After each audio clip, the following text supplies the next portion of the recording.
2046 सालको राजनीतिक परिवर्तनपछि नेपाली पत्रकारिताको व्यावसायिक अभ्यास सुरु भयो। हुन पनि 47 सालको संविधानमा प्रेस र अभिव्यक्ति स्वतन्त्रता सुनिश्चित हुनुअघि नेपाली पत्रकारिताको मूलभूत उद्देश्य प्रजातन्त्र प्राप्ति थियो। राजनीतिक परिवर्तनसँगै पखेटा फिजाउन थालेको नेपाली पत्रकारिता क्षेत्रमा खोज पत्रकारिताको हुटुटी भर्खरै सुरु भएको थियो। खोज पत्रकारिताको अभ्यास सुरु हुन थाल्दाको यो त्यस्तो समय थियो जति बेला प्रजातन्त्रले दिएको खुलापनबाट समाजका थुप्रै अवयव जागृत हुन थालेका थिए। शासकीय अभ्याससँगै सरकारी गैर सरकारी संयन्त्र, निजी क्षेत्र, स्वदेशी विदेशी लगानी, विकास आयोजनाहरूको प्राथमिकताका आधार र परिमाणमा ठूलो बदलाव आइरहेको थियो। प्रजातन्त्र पुनः प्राप्तिको मूल ध्येय राखेर त्यसबेलाको पत्रकारिता अभ्यास गरिरहेका अधिकांश पत्रकारहरू परिवर्तित परिवेशमा खोज र व्यावसायिकतातर्फ अग्रसर त हुँदै गए, तर त्यसका लागि अनुभव, सिप र लगानी भने पर्याप्त थिएन। 46 साल अगाडिको पत्रकारिता उद्देश्यमूलक पत्रकारिता थियो। त्यो उद्देश्य भनेको मूलत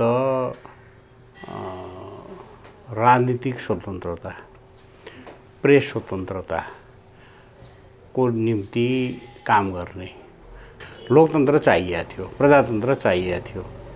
पञ्चायत एउटा विचार र अभिव्यक्ति स्वतन्त्रताप्रति अनुदार शासन प्रणाली ढलेर नयाँ परिवेश चाहिँ स्थापना भएको थियो। तर त्यो नयाँ परिवेश चाहिँ कसरी जानुपर्छ, त्यो नयाँ परिवेशमा अगाडि भन्ने कुराहरू चाहिँ मतलब व्यवहारबाट सिद्ध भइसकेका थिएनन्। त्यसले गर्दाखेरि चाहिँ परिस्थिति कस्तो थियो भने अन्यत्र लोकतान्त्रिक प्रणाली भएका मुलुकहरूले के गरिरहेका छन्, कसो गरिरहेका छन् भनेर थाहा पाउनलाई एकदम व्याकुल भएको, एकदम त्यो थाहा पाउन पाए हुन्थ्यो कसरी गइरहेका छन् ती प्रणालीहरू यो विचार र अभिव्यक्ति स्वतन्त्रताको क्षेत्रमा भन्ने कुरा चाहिँ मान्छेहरूलाई चासो चाहिँ थियो। तर कस्तो भने अभ्यासद्वारा त्यो सिद्ध भएको थिएन। देश संसदीय प्रजातन्त्र र उदार आर्थिक नीतिमा अघि बढिरहँदा संविधानले दिएको खुलापनको फाइदा उठाउँदै विभिन्न स्वार्थ समूहहरू समाज र राजनीतिमा प्रभाव जमाउन उत्तिकै प्रयत्नरत थिए। 2051 सालको मध्यावधि निर्वाचनसँगै संसदीय अभ्यासभित्र मौलाएका विकृति र लगत्तै सुरु भएको माओवादीको हिंसात्मक विद्रोहले बहुदलीय व्यवस्था र खुलापनमाथि नै प्रहार गर्न सुरु गर्यो। 46 सालमा जब नेपालमा प्रजातन्त्र लोकतन्त्र आयो, त्यसपछि खुला समाज र स्वतन्त्र पत्रकारिता पनि भित्रियो र थोरै समयमा पत्रकारिताले आफ्नै खुट्टामा टेक्न सक्यो। तर त्यो गर्ने क्रममा पत्रकारहरूको ट्रेनिङले या चाहिँ नि पत्रिका र मिडियाका मालिकहरूको झुकावले गर्दाखेरि खोजी चाहिँ नि कम हुँदै गयो। यसमा पुग्न पर्ने जति ध्यान पुगेन भनेर हामी केही साथीहरू मिलेर एउटा पत्रकारिताको लागि मिडिया हाउसभन्दा बाहिर एउटा संस्था चाहियो, जसले चाहिँ नि मिडिया हाउसले पर्याप्त गर्न नसकेको कुरा गर्न सकुन्, या चाहेर पनि गर्न नसकेको कुरा समय नपुगेर, रिसोर्सेस नपुगेर त्यस्तो चाहिँ नि यो संस्थाले गरोस् भनेर हामीले एउटा सेन्टर फर इन्भेस्टिगेटिभ जर्नलिजम थाल्यौँ। यही अवधिमा सञ्चार क्षेत्रमा संस्थागत र निजी लगानी हुन थाल्यो। तर दक्ष जनशक्ति र पर्याप्त पुँजी अभावमा खोजमूलक र इनडेप्थ रिपोर्टिङको अंश भने निकै सानो थियो। यही कारण नेपालमा खोज पत्रकारिताको विकास छुट्टै ढङ्गबाट गरिनुपर्ने खाँचो थियो। त्यही खाँचो पूर्ति गर्न द राइजिङ नेपालका पूर्व सम्पादक भारत दत्त कोइरालाको जोडबलमा हिमालय एसोसिएसनको मातहतमा रहेर 25 वर्ष अघि खोज पत्रकारिता केन्द्र खोपकी स्थापना भयो। Philippines centre for investigative journalism PCIJ पछि एसियाभरमै खोज पत्रकारिताको संस्थागत अभ्यास गर्ने दोस्रो संस्था बन्न पुग्यो खोपके। भारत दत्तले रायद्र इन्भेस्टिगेटिभ रिपोर्टिङ अवार्ड दिएको, त्यो समाचार नछापिँदै रायद्रको जागिरै गयो। त एउटा इन्भेस्टिगेटिभ रिपोर्टिङ सेन्टरै नेपालमा किन नखोल्ने? हामी खालि फिलिपिन्सको कुरा गर्छौँ, त यहीँ किन नखोल्ने? अब धेरैजना यस्तो रिपोर्टहरू किन उत्पादन नगर्ने भनेर भारतजीले यो कुरा राखिसकेपछि यो क्रम अगाडि बढ्यो। यो क्रम अगाडि बढाउन तुरुन्तै अब यसरी भारतजीले यो गर्नुभयो, कनकजीले त्यसलाई तुरुन्त त्यो समर्थन गरेर अगाडि बढाउनु भयो। खोज पत्रकारिता केन्द्र यही शब्दमा यो अब खोज अनुसन्धान त हो मिल्दैन भन्नेमा थियो।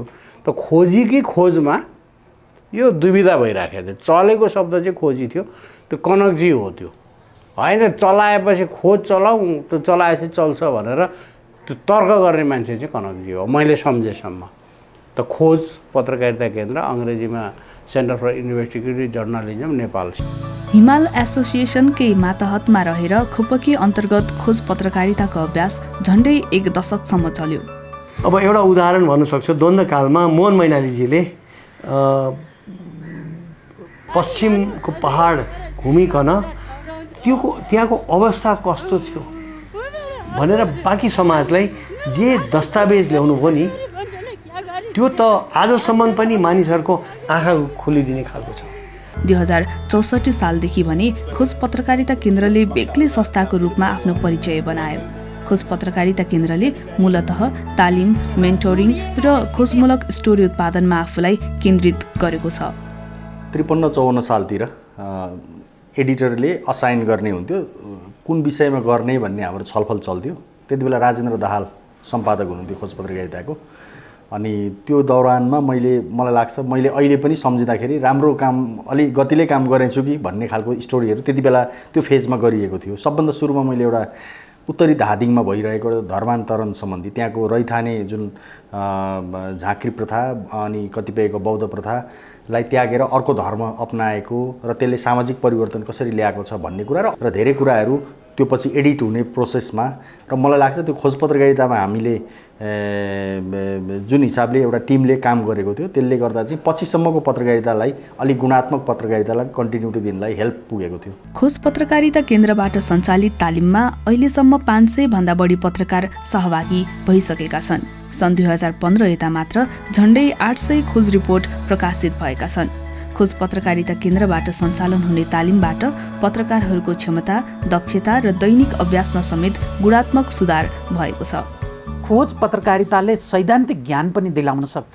त्यो सैद्धान्तिक ज्ञानलाई व्यवहारमा उतार्न जुन स्टोरी तयार गर्नुपर्छ त्यसका लागि फेलोसिप पनि दिन सक्छ र त्यसका लागि मेन्टरिङ जुन एडिटोरियल सपोर्ट हो त्यो पनि खोज पत्रकारिताले दिन सक्छ। हामी अहिलेको पत्रकारिता हामी धेरै जस्तो आज मात्रै हेर्ने खालको पत्रकारिता गरिरहेका छौँ। खोज पत्रकारिताले अलिकति हिजोलाई पनि र भोलिलाई पनि हेराउने र आजलाई बुझ्ने हेल्प गर्छ, त्यसले सहयोग गर्छ होइन।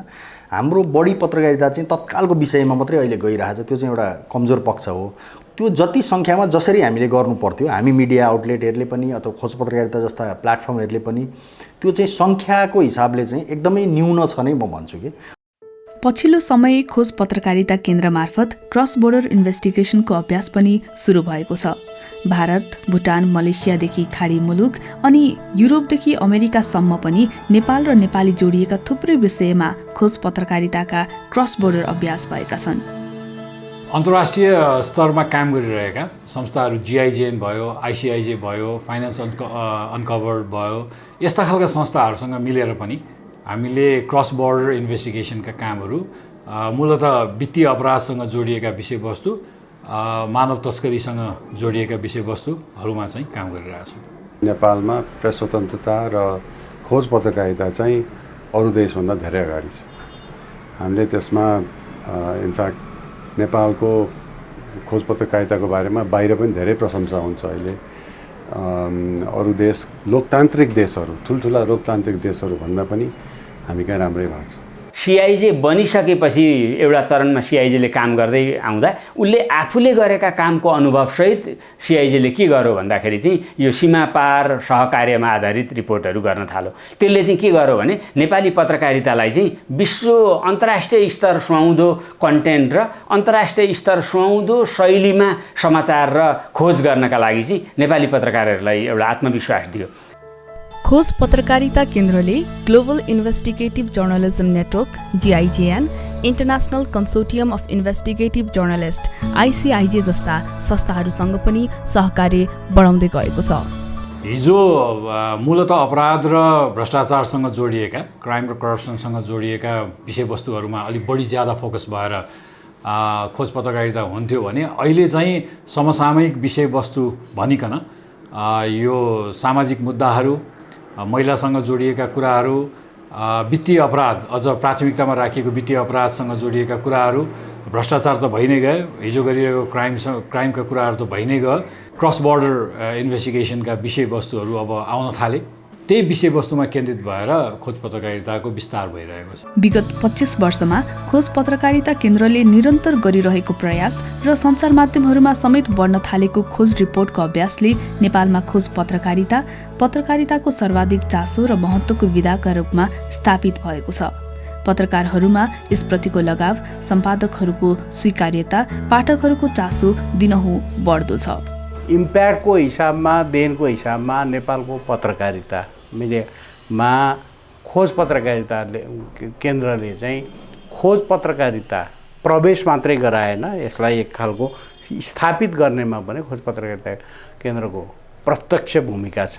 त्यसमा त्यसलाई जस दिने कसैलाई पनि अप्ठ्यारो छैन त्यो पाटोमा चाहिँ। नेपालमा खोज पत्रकारिताको अभ्यास अहिलेको अवस्थामा आइपुग्नुमा खोज पत्रकारिता केन्द्र मात्रको प्रयासबाट सम्भव थिएन र छैन। केन्द्रले उत्पादन गरेका सामग्री प्रकाशन गर्ने सञ्चार माध्यम र आफ्ना समाचारदातालाई खोज पत्रकारिता गर्न प्रेरित गर्ने सम्पादकहरूको प्रयास यसमा उत्तिकै महत्त्वपूर्ण छ। हामीले मेन्टरिङका काम गर्छौँ, हामीले रिसोर्स उपलब्ध गराइदिन्छौँ, हामीले गाइड गर्ने काम गर्छौँ, विषयहरू हामीलाई दिन्छौँ र बाहिरबाट एक्सपर्टहरू ल्याएर हामी उनीहरूलाई अरू ठाउँको प्रयत्न के हो भन्ने कुरा हामी बताउँछौँ। त त्यो भनेको नेपालमा खोज पत्रकारितालाई अझ बढी गहिरो, अझ बढी उन्नत बनाउने प्रयत्न हो। अरूहरूले पनि हाम्रा रिपोर्टिङहरूलाई पनि छापिदेओस्, प्रसारण गरिदेओस्, सँगसँगै उनीहरूले पनि आफ्ना बिटहरू बनाउन् भन्ने हाम्रो प्रयत्न हो। यसमा हामी केही सफल पनि भएका छन्, केही अझ प्रयत्न हामीले गर्नुपर्नेछ। 2046 सालको परिवर्तनले प्रजातान्त्रिक अधिकार सम्पन्न गराएको नेपाली समाजमा 2062-63 को परिवर्तनसँगै सामेली संरचना निर्माणको अभ्यास सुरु भएको छ।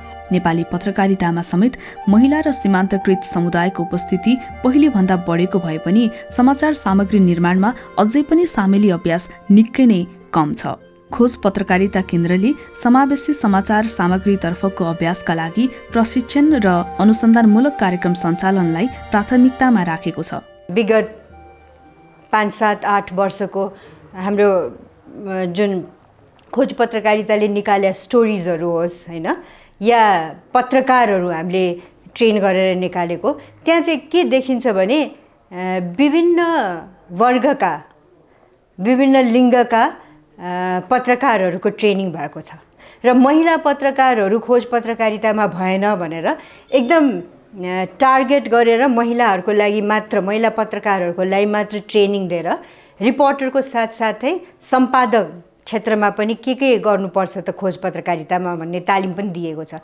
पत्रकारिता डिजिटल युगमा प्रवेश गरेसँगै खोज पत्रकारितामा पनि अवसर र चुनौती दुवै थपिएका छन्।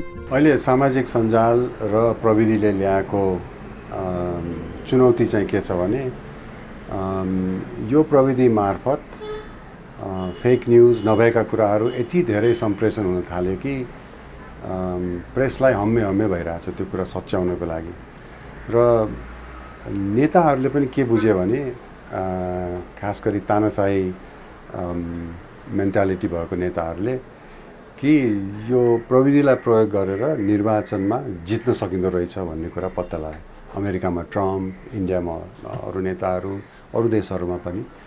र त्यो कुरालाई रोक्नलाई त हामीले प्रेस स्वतन्त्रताको पुरा प्रयोग गर्नुपर्छ र प्रेस स्वतन्त्रताको पुरा प्रयोग भनेकै खोज पत्रकारिता हो। र खास गरी निर्वाचनको बेलामा हामीले खोज पत्रकारिता गरेनौँ भने चाहिँ यस्ता खालका नेताहरू निर्वाचित भएर आउँछ र उनीहरूले प्रेस स्वतन्त्रतालाई नै र लोकतन्त्रलाई नै भताभुङ्ग पार्छ। परिवर्तित अवस्था र त्योसँगै फेरिएका पाठक, दर्शक र श्रोताका रुचिसँग तादम्य राख्दै अगाडि बढ्ने चुनौती पनि छ खोज पत्रकारिता केन्द्र सामु। भुइँ तहमा सँग जोडिएको जनताको सरकार, स्थानीय सरकारलाई पनि नियन्त्रण गर्नुपर्ने छ। नयाँ अभ्यास र प्रयोगमा आएको प्रादेशिक सरकारलाई पनि हेर्नुपर्ने छ र सङ्घीय सरकारलाई पनि। मलाई त्यसकारण लाग्छन् अहिले शक्तिको दुरुपयोग, अख्तियारको दुरुपयोग, सूचना लुकाउने कुराहरू बढी भइराखेको छन्। त्यस अवस्थामा पहिलेभन्दा अझ बढी फराकिलो तरिकाले खोजी रिपोर्टिङको आवश्यकता बढेर गएको छ। मलाई लाग्छ आज 25 वर्ष मनाउनु आफैमा एउटा हर्षको विषय हो भने हामीमाथि झन् ठुलो अवसर र चुनौती थपिएको छ। नेपालमा त म त यताउता जताततै हेर्दाखेरि पनि के देख्छु भने खोज पत्रकारिता गर्न सकिने, इन्भेस्टिगेटिभ रिपोर्टिङ गर्न सकिने यति धेरै बग्रेलती विषयहरू छन् जसमा हामीले हातै हाल्न सकिरहेको छैनौँ धेरै, होइन। नेपाल जस्तो अनियमितता विसङ्गतिहरू धेरै भएको एउटा सङ्क्रमणबाट गुजिरहेको समाजमा खोज पत्रकारिताका धेरै विषयहरू छन् जहाँ अबको पुस्ताले पनि अहिलेको पुस्ताले पनि हात हाल्न जरुरी छ जस्तो मलाई लाग्छ। पत्रकारिताको प्रस्तुतिमा आएको परिवर्तनसँगै प्रविधिले गरेको विकासमा सामञ्जस्य राख्ने सिप र दक्षताको अभिवृद्धि खोज पत्रकारिताको पछिल्लो अभ्यासका लागि चुनौती हो र अबको बाटो पनि त्यही हो। सिआइजी आफैमा खोज पत्रकारिताको लागि क्याटलिस्ट भएको कारणले खोज पत्रकारिता गर्ने क्रममा जे कुरा आवश्यक पर्छ, जस्तो डेटा जर्नलिजममा, फ्याक्ट चेकिङमा, डेटा भिजुअलाइजेसनको कुरामा, तपाईँको चाहिने यो डकुमेन्ट ट्रेलिङको कुरामा, लेखन सिपको कुरामा हामीले निरन्तर रूपमा क्याटलिस्टको रूपमा भूमिका निर्वाह गर्नुपर्ने हुन्छ। मिडियालाई आवश्यक हुने, मिडिया आउटलेटलाई आवश्यक हुने डिफ्रेन्ट तपाईँको चाहिने प्लेटफर्महरूमा चाहिने हामीले आफूलाई विकसित गर्दै लिएर जानुको विकल्प छैन।